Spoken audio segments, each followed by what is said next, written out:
Заң сөйлесін деп құқықтық проблемаларды көтеріп жүргенімізбен, біз әрине бұл саланың білікті маманы емеспіз. Сондықтан да сіздерден бізге келген сұрауларыңызға, хаттарыңызға жауап беретін білікті маман әріптесіме кезек берсем деймін. Эфирде заңгер кеңесі.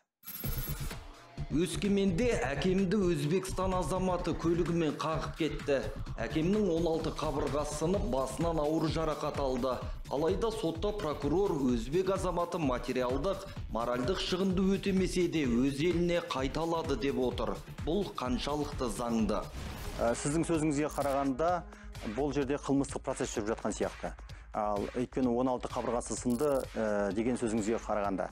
Енді қылмыстық процесс жүріп жатқан болса, онда қылмыстық соттың, судьяның қандай шешім үкім шығарғанына байланысты. Яғни, бас бостандығынан айырумен байланысты, немесе шектеумен байланысты үкім шығатын болса, онда бұл Өзбекстан азаматы ешқайда кетпейді. Бірақ бас бостандығын шектеумен байланысты емес, айыппұл тағы басқа да үкімдер шығатын болса, онда адамның жүріп тұруы өз еркінде. Ал енді азаматтық процесс жүріп жатқан болса, сіздің айтқан сөзіңізде, онда азаматтық процесс арқылы оның бостандығын шектеуге соттың хақысы жоқ. Ол адам өз еркімен өз еліне кетіп қалуы әбден ықтимал.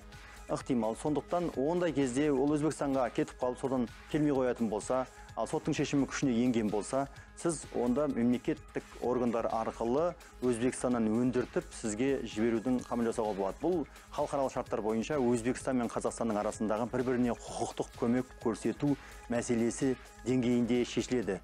Ал егерде сіз қылмыстық процесс жүріп жатып, жәбірленушімен татуласуына байланысты қылмыстық жауаптылықтан босату туралы мәселені көздеп жатқан болсаңыз, онда ол адамның қай жерге жүріп тұрам десе де өз еркінде.